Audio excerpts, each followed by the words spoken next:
Manoj sir जी। पंकज भाई हाँ। आपने यहाँ पहले तो सुन तो लिया होगा कि देसी बॉयज की जो है नहीं वो लेकिन एक बात डेफिनेशन क्या दे रहे थे? मैं इनसे कहना चाहूंगा जी कि मैं अपनी जकूजी में नहाता हूँ। मेरे पास कोई कुत्ता नहीं है और दूसरा मैं कमोड के ऊपर बैठ के नहीं करता हूँ, आराम से करता हूँ। लेकिन मैं इनको एक बात बताना चाहता हूँ कि देखिए, हमने जब पढ़ाई शुरू की थी तो झोपड़ी में हमारे गांव में, जैसे कि पंकज ने भी की, गांव में जब हम जाते थे तो वहाँ पे पानी का तो कोई सिलसिला ही नहीं होता था, कोई टॉयलेट का भी सिलसिला नहीं होता था। तो विश्वास भाई, मैं आपको बताऊं कि हमने उस तरह से साफ किया है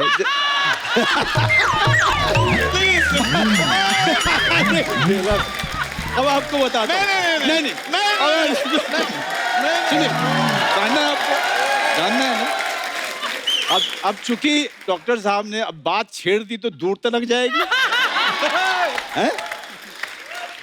अब आप सोचेंगे कि पानी है नहीं और आप फिर साफ कैसे करें?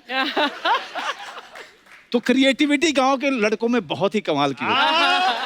दिख रही है। जमीन पे बैठिए और ऐसी जगह देखिए जहां धूल हो। ऐसे नहीं कहते, मिट्टी से जुड़े हुए कलाकार। और उसके बाद ऋतिक रोशन के स्टेप कीजिए।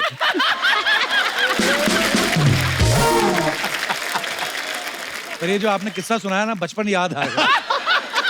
पंकज भाई कुछ आया याद आपको बचपन? नहीं, मैं एक चीज इसमें और ऐड कर दूंगा। देसी का सर ने इंट्रोडक्शन दिया, देसी क्या होता है।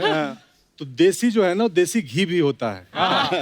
वो इतना दुर्लभ है कि उसके नाम पर शहरों में नकली घी मिलता है, लेकिन लिखा होता है देसी घी। जी। लेकिन इस माया नगरी में आप दोनों देसी घी के वो डिब्बे हैं जिन्होंने कमजोर से कमजोर फिल्मों को भी ताकत दे दिया, खड़ा कर दिया। दोनों आज इतनी मजेदार बातें होने वाली हैं कि आइए यहाँ पे विराजमान हो जाइए।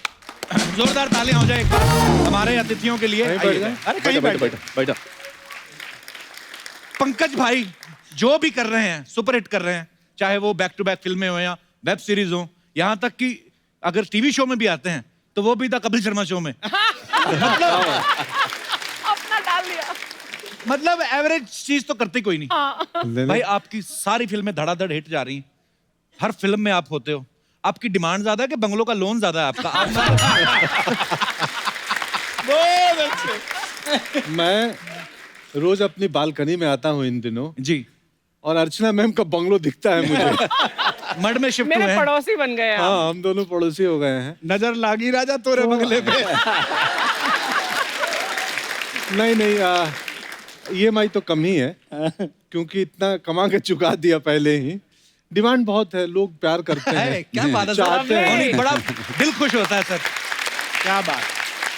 और मैंने पंकज को पूछा है, आपको तो मेरा बंगला दिख जाता है, मुझे पता नहीं आपकी बालकनी कौन सी है। मैं आपकी इतनी बड़ी फैन हूँ कि मैं दूरबीन खरीद के आपको मैं ऐसे देखने वाली हूँ, because I am a huge fan. Huge fan.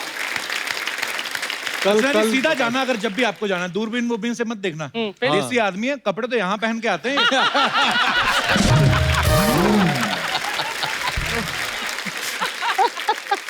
भाई आप फिल्मों में जब किरदार करते हो बड़े मजेदार होते हैं और इतने भोले दिखते हो आप सच्ची में भोले हो भाई के गुन्ने हो आप? मैं सच में भोला ही हूँ। मतलब मैं जब आप दोनों बात शुरुआत में कर रहे थे तो विंग्स में बैठे मैं डर रहा था कि मैं जाके बोलूंगा कि मेरी धड़कन 72 नहीं 84 So थी। sweet। क्योंकि हमें आदत नहीं है। आप कितने कमाल की बातें करते हैं, हमें लगता है क्या बोलें। आप ये जो बोलते हैं यही बड़ा प्यारा लगता है सर। अरे इसी का ही तो मजा आ रहा है। बहुत अच्छा। मनोज सर और पंकज भाई बिहार से हैं, आप यूपी से हैं, कुमार भाई अर्चना जी भी यूपी से हैं। अच्छा, कोई दौर होता था यहाँ पे पंजाब का बोलबाला होता था। आज बिहार यूपी जिसको चाह दिया ना, हाँ, वो केंद्र में सरकार बन जाती है।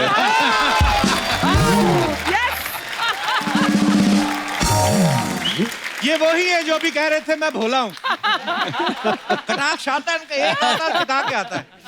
तो मेरा सवाल ये था सर, आप बिहार से हैं, आप बिहार से हैं, आप यूपी से हैं, आपकी दोस्ती कैसे हुई? देखो, बिहार और यूपी जो है ना, वो हरकतों में साड़ू हैं। सही है। कैसे मतलब?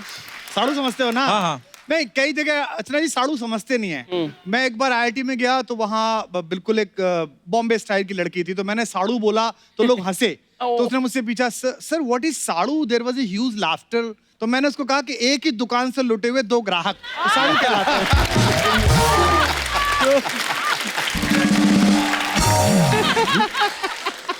पर नहीं, हम लोग साड़ू हैं।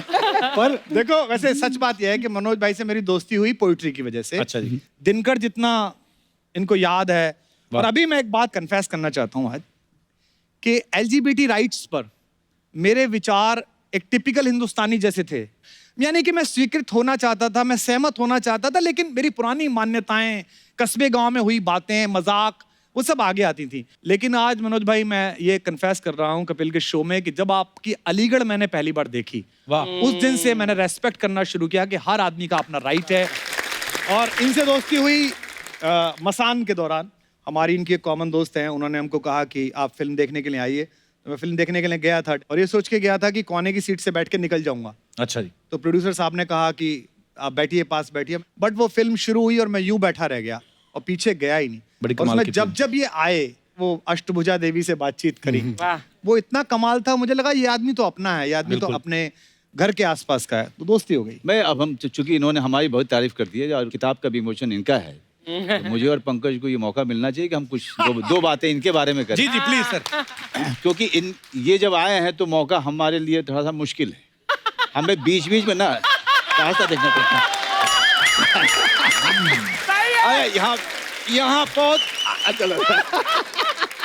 देखिए भैया, ऐसा है ना कि एक आदमी जो पहले कवि हो, हाँ। फिर वो नेता बन जाए, समझ रहे हैं? डेडली तो कॉम्बिनेशन। कितना खतरनाक संयोग है। ये तुम तारीफ कर रहे हो कि निंदा कर रहे हो? ये वो आदमी जो कह रहा था मुझे बोलना नहीं आता है। लेकिन कुमार के बारे में एक बात मैं बताऊं कि जब हम लोग 30 के आसपास हो रहे थे, उस समय में हमारी पूरी की पूरी कोशिश ये थी कि हमारी अंग्रेजी अच्छी हो जाए। अच्छा जी। मैं अंग्रेजी को भाषा नहीं मानता, खास करके इस हिंदुस्तान में, क्योंकि जी। इसको भाषा के तौर पे कभी लिया ही नहीं गया। इसको एक स्किल के तौर पे लिया गया कि अगर ये आपको नहीं आता है तो आपको मौका नहीं मिलेगा। तो उस दौरान में एक युवा कवि आता है और पूरी की पूरी जो साहित्य है उसको पलट के रख देता है, उसको जनमानस तक लेके जाता है। वाह। और वो है कुमार विश्वास। क्या बात। और ये काम अपने समय में दिनकर साहब ने किया था, जब उन्होंने जो क्लिष्ट हिंदी थी उसको उन्होंने बोलने चालने की भाषा में परिवर्तित किया और उसमें बड़ी बड़ी बातें की और गांव-गांव तक कविता को पहुंचाया था। और वही काम श्री हरिवंश राय बच्चन जी ने भी किया था। क्या बात है, वाह। 2 लोगों ने किया था। हमारे समय में जब कपिल शर्मा अपने एक शो से बहुत बड़ा स्टार बनता है, मेरे लिए वो फक्र की बात नहीं है। मेरे लिए फक्र की बात यह है कि एक आदमी आता है और इतने बड़े मन से अपनी भाषा पे गर्व करता हुआ यहाँ खड़ा होता है और अंग्रेजी वाले लोग भी यहाँ आना चाहते हैं। क्या बात। Thank you. Really. Pankaj Tripathi जैसा आदमी जब गांव से निकलता है, मेरे गांव के पास के ही हैं, और उसी तरीके की संस्कृति से, उसी तरीके के परिवार से मैं भी आता हूँ जिस तरह के परिवार से ये आते हैं। और आपकी बदौलत मैं अभिनेता बना हूँ। सॉरी काट रहा हूँ, मेरे आप इंस्पिरेशन है। अरे थैंक यू वेरी मच यार। एक्चुअली ऐसा हुआ मनोज सर, आज आप साथ में आए हैं, लेकिन जब भी पंकज भाई आए हमेशा उन्होंने आपका जिक्र किया है कि कैसे उनका आना हुआ। सॉरी आपकी मैं थोड़ा बात शर्मा जाता हूँ इसलिए क्योंकि एक किस्सा इसने मुझे वासेपुर के दौरान सुनाया था। तो हम लोग बिहार वाले जो है थोड़ा सा खैनी वनी खा लेते हैं कभी कभी। हमारे यहाँ की सारी सरकारी जो बिल्डिंग है, उनका निचला हिस्सा आप देखिएगा। इसका प्रमाण है। लेकिन नहीं, उसमें मनोज भाई, हमारे अर्चना जी, हमारे सरकारी बिल्डिंग है, उसके निचले हिस्से पे ऐसी अमूर्त कलाएं, ऐसी एब्स्ट्रैक्ट आर्ट बनी होती है कि दुनिया का बड़ा से बड़ा कलाकार आके बहुत देर देखता रहता है कि ये गाय चराता हुआ चरवाहा है कि जलेबी बनाता हुआ हलवाई है। लेकिन मैं इनको विश्वास दिलाता हूँ कि उनमें से किसी भी आदमी ने वो काम नहीं किया होगा जो हमारे गांव से आया होगा। बिल्कुल नहीं। हमारे गांव का आदमी मतलब मुंह में रख करके पूरा दिन निकाल देगा, लेकिन थूकेगा नहीं। वाह। मुझे इससे एक किस्सा याद आया, सॉरी अब सुना ही दूं मैं वो किस्सा, कि हमारे यहाँ 4 भाइयों का और उनके पिताजी हैं, उनका परिवार है। अच्छा जी। तो घर में पान की परंपरा है, घर में ही पान का डब्बा होता है, रखा जाता है। तो पिताजी और चारों भाई बनारस जा रहे थे नहाने, तो घर से निकले, अरे पान बना हुआ हो तो पान बना और चारों मुंह में डाल लिए। एक बड़े भाई चला रहे हैं, पिताजी आगे बैठे हैं और बाकी 3 भाई पीछे।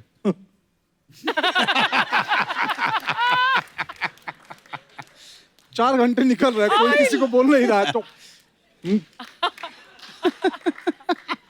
चाय पीने के लिए कहीं रुक जाओ। तो ऐसे करके आधे घंटे बाद इशारों में गाड़ी एक ढाबे पे रुकी। फिर ढाबे के पीछे गए और सब धरती के लाल हुए। खैर, लेकिन मनोज, तुम्हारा वो वाक्य पूरा नहीं हुआ। तो एक बार मुझे इन्होंने वासेपुर में बताया था, सर्दी की सुबह थी, हम लोग बैठे हुए थे अपने अपने कॉस्ट्यूम में। तो इन्होंने कहा कि भैया आपको याद है आपका चप्पल गुम हो गया था? मैंने कब? तो मौर्या में आप ठहरे हुए थे, आपका चप्पल गुम हुआ था ना? हाँ हाँ यार, ये मेरा चप्पल गुम हो गया था, वहां से मुझे मिला ही नहीं चप्पल। तो वो मैं लेके चला गया था। Really? So sweet यार। नहीं, देखिए क्या होता है, मैं इस घटना में सब करेक्ट है। मैं अपना वर्जन सुनाता हूँ। हुआ यूं कि अचानक मैं किचन में था, किचन सुपरवाइजर था उस वक्त। तो कॉल आया कि अरे मनोज जी आए हैं। और मैं थिएटर करता था तो रसोई वालों को पता था कि अरे मनोज बाजपेयी आए हैं। बोले हैं? हम तो मतलब ऐसे थे विस्मृत। तो मैं बोला यार उनके रूम से कोई भी ऑर्डर आए ना, रूम सर्विस को बोला तो मुझे बताना सीधे कि क्या चाहिए। तो खबर आई कि एक सूप चाहिए और सेब एप्पल चाहिए। तो मैं बढ़िया 50 किलो एप्पल में से आपके लिए 4 चुनवाए थे। कि थोड़ा भी उसमें कहीं दाग धब्बा कुछ नहीं हुआ। अमूमन होटल में अच्छे होते हैं, बट उसमें भी मैं बेस्ट ऑप्शन निकलवा के और बढ़िया से उसका रैप वैप करा के और रूम में भेजा। और बोला कि उनको, जो वेटर गया, कि उनको बोलना एक लड़का है मिलना चाहता है थिएटर का, 2 मिनट में मिल लूँ। कट्टू मैं गया, भैया से मिला कि प्रणाम, मैं भी थिएटर करता हूँ, पैर वैर छुआ। और ज्ञान भैया बैठे थे, ज्ञानदेव भैया भी। मैं निकल आया। अगले दिन सुबह में ये चेकआउट करके एयरपोर्ट गए, चले गए। तो आम तरह पे बड़े होटलों में आपका कोई छोटा मोटा चीज छूट गया तो हाउसकीपिंग डिपार्टमेंट में वो इत्तला की जाती है। तो इनका एक हवाई चप्पल स्लीपर छूट चुका था। तो हाउसकीपिंग वाले ने बोला अरे तुम्हारे मनोज बाजपेयी गए हैं, चप्पल छोड़ दिए यहीं पे। मैं बोला भाई उसको जमा मत करो, मुझे दे दो। क्यों? क्योंकि एकलव्य की तरह अगर मैं इनके खड़ाऊ में अपना पैर डाल लूंगा। हाय हाय हाय हाय।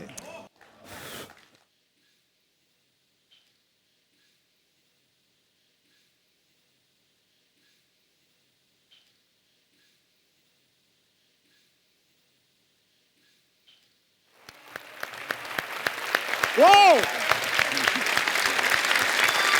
How great! क्या बात है पंकज, प्राउड ऑफ क्या बात है, वाह।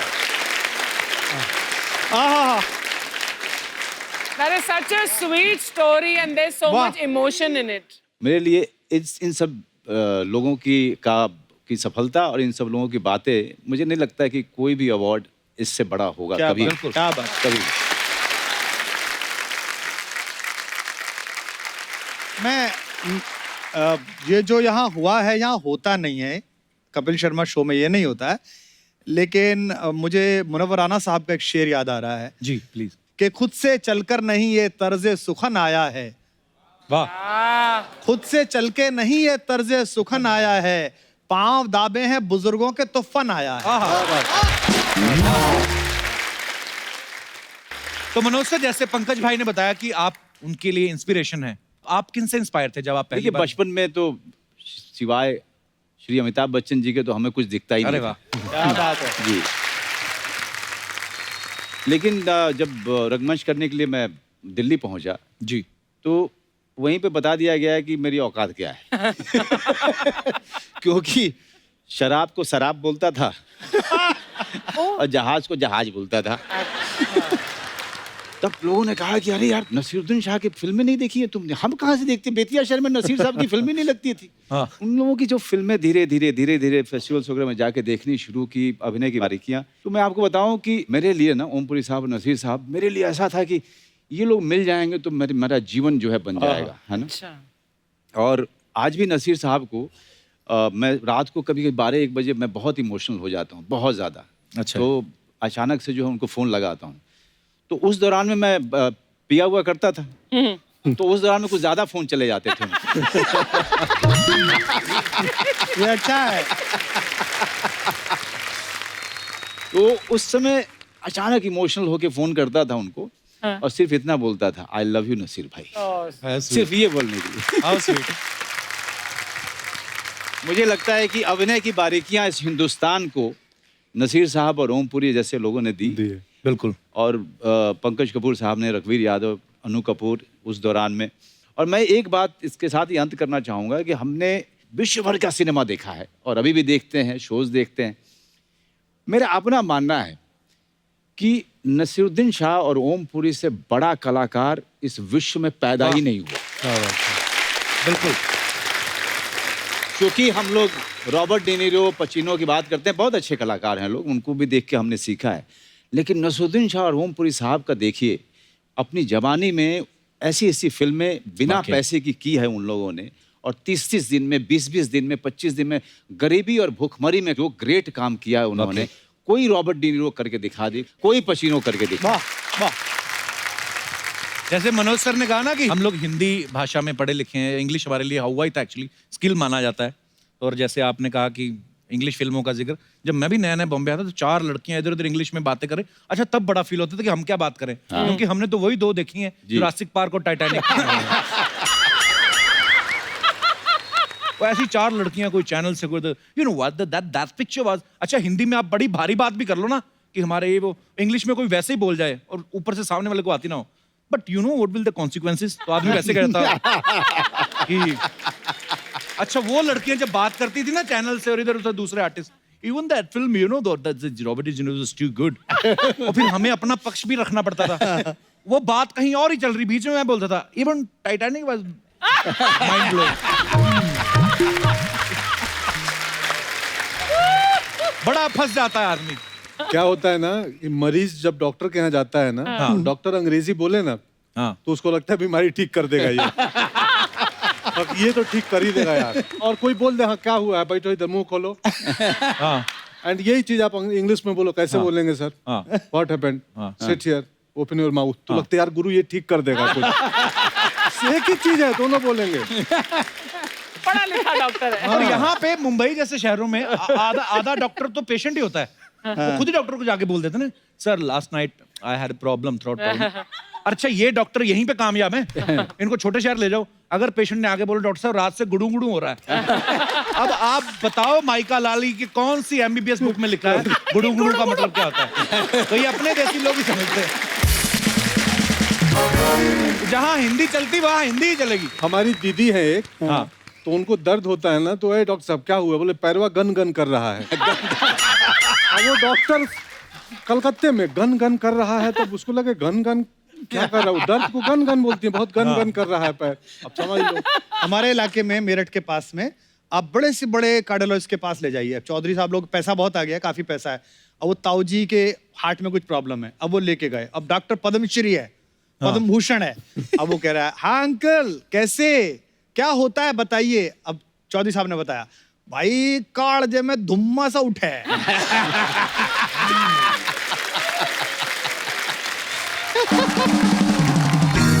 मेरा एक कजिन जो है चक्रपाणी, वो हमारे पड़ोस में ही इसका क्लिनिक है, तो मैं अक्सर उसके पास जाता हूँ, बड़ा जॉली। तो वो लिख के देता है, एक आ गई ताई, उनके घुटनों में प्रॉब्लम है, दर्द है, तो उन्होंने उसको दिया लिख के कोई बात नहीं ताई जी, ये मैं लिख रहा हूँ और इसे सुबह शाम रगड़ लेना।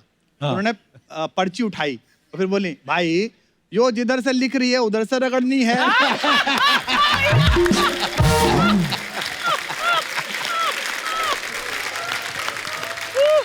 हमारे इलाके में जो डॉक्टर बहुत गुस्सा करे उसकी प्रैक्टिस सबसे ज्यादा चलती है। अच्छा जी। और क्योंकि पेशेंट जो है डरा हुआ रहता है, उसको लगता है ये बहुत बढ़िया है, इसीलिए इसको गुस्सा बहुत आता है, डांट देता है डॉक्टर, है ना। तो जैसे कोई यार बहुत दर्द हो रहा है, चुप, हाँ। बैठो, और वो चुपचाप बैठ।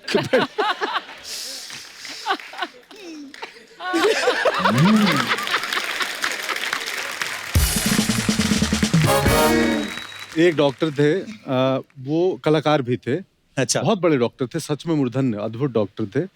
तो वो कोई मरीज आया उनके पास, एक निकला और एक पेशेंट अंदर गया तो हो सकता है वो 1 घंटे भी लग जाए। अंदर क्या हो रहा है बाहर कंपाउंडर को कुछ पता नहीं है। बोला रुक जाओ, वो निकलेगा तभी जाना है, ऐसे मैं झांक नहीं सकता। तो वो ना आके बैठ गया, हाँ क्या हुआ है, तो बताना शुरू किया।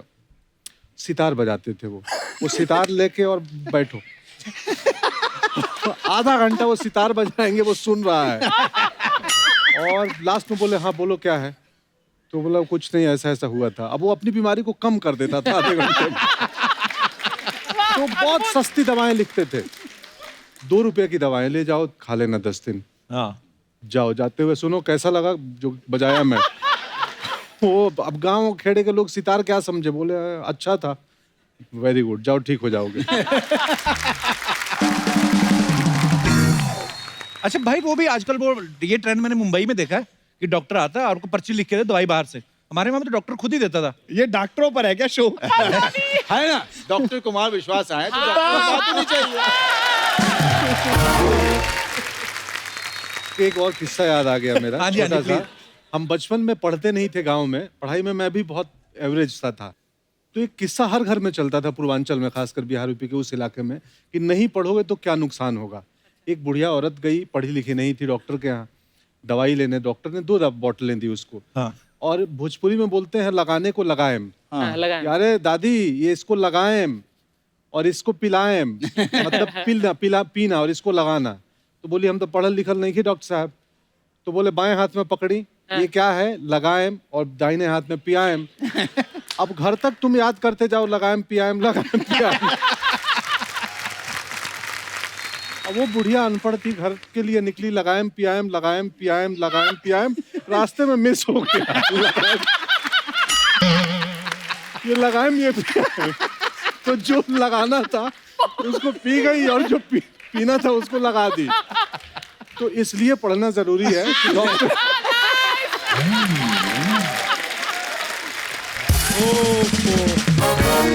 सर कुछ अफवाहें हैं जी, आप सबके बारे में, तो आप आए हैं तो थोड़ा क्लियर ही कर दीजिए आप। एक अफवाह सच्ची है, पहले ही बता दूं। अच्छा। कौन सी? कि मेरी एक सीरीज है फैमिली मैन।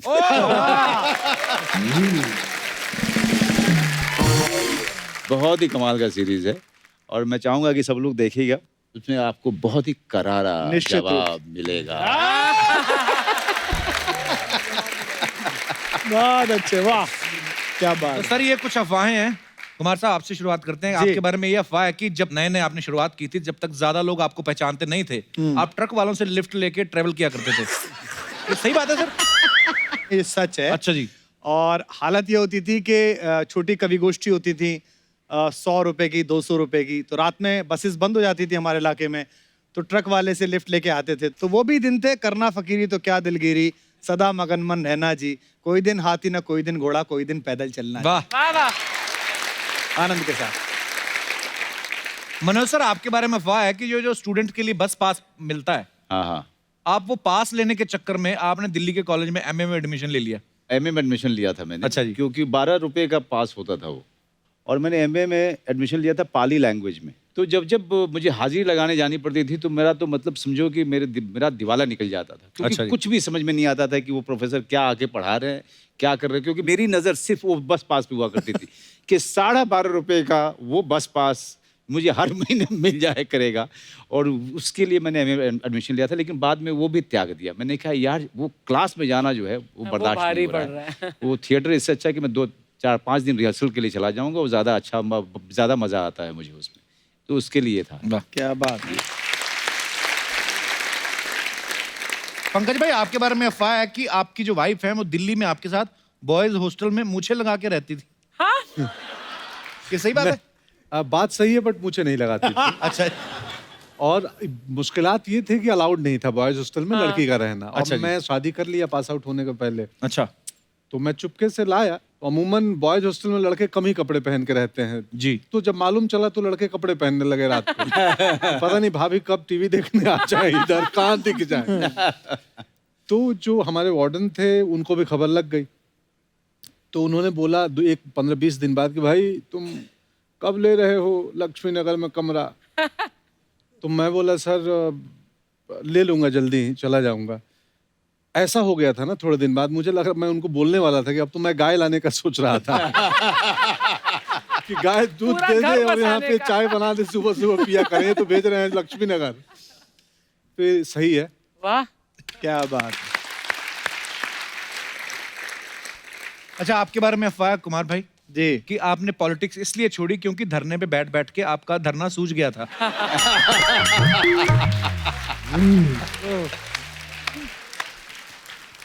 मतलब ये अफवाहें लोगों की हैं। नहीं नहीं, ये तो देखो, पॉलिटिक्स तो मैंने नहीं छोड़ी है। और पॉलिटिक्स में मैं दो अलग अलग शब्द हैं, एक है वांछित, आदमी का मन होता है जी। और एक होता है जरूरत नहीं है। मुझे लगता है कि इस वक्त शायद उतनी ज्यादा जरूरत नहीं है जी। और हमको खुद को देश के लिए तैयार रखना चाहिए। जिधर जो अच्छा हो वो बोलना चाहिए, जो बुरा हो उसके खिलाफ भी बोलना चाहिए।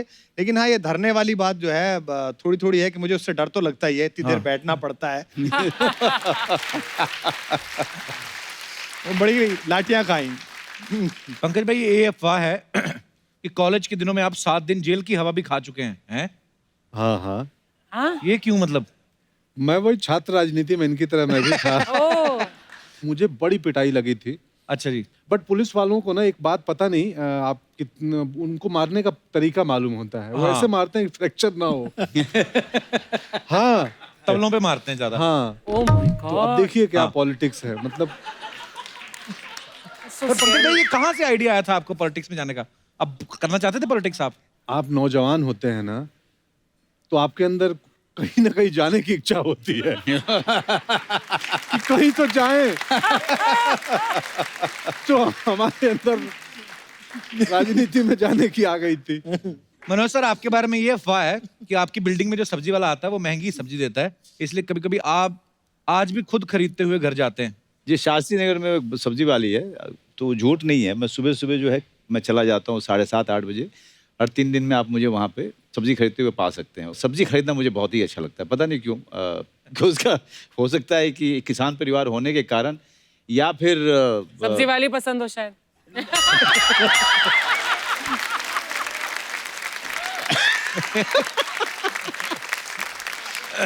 मुझे नया बहुत मारेगी। आज तो अर्चना जी का पूरन सिंह बाहर आ रहा है।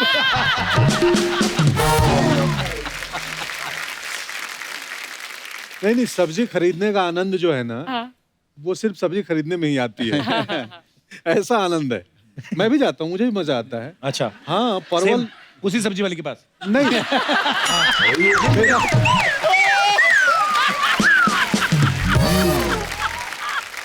पंकज भाई, आपके बारे में एक और अफवाह है कि एक बच्चा आपके साथ अपनी फोटो दिखा के दावा करता है कि आप उसके पापा हो। हाँ? सब्जी खरीद के सीधे घर जाया करो भाई। नहीं, ये घटना हुई थी वैसे दुकान में एक दफे। मतलब मुझे कोई दूसरा आदमी आया और वो लड़का था एक दूसरा, तो उसके साथ एक लेडी थी। वो बोली कि ये फोटो देखिए, आप ही हैं। तो मैं था, मैं बोला मैं हूँ। बोला ये बच्चा कौन है? मैं बोला मुझे नहीं मालूम कौन है, एक्टर हैं, बहुत लोग तस्वीरें खिंचाते हैं। हाँ। बोला आप इसको नहीं पहचानते? मैं बोला नहीं, क्यों? बोला ये तो अपनी कोचिंग में बोलता है कि आप ये हमारे पापा हैं।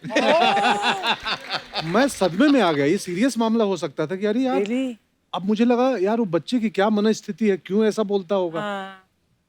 तो ये घटना सच में हुई थी, पटना के एक दुकान में हुई थी और मैं शॉक था कि अरे ऐसा फोटो कैसे। खिंचवा के भूल गए थे या?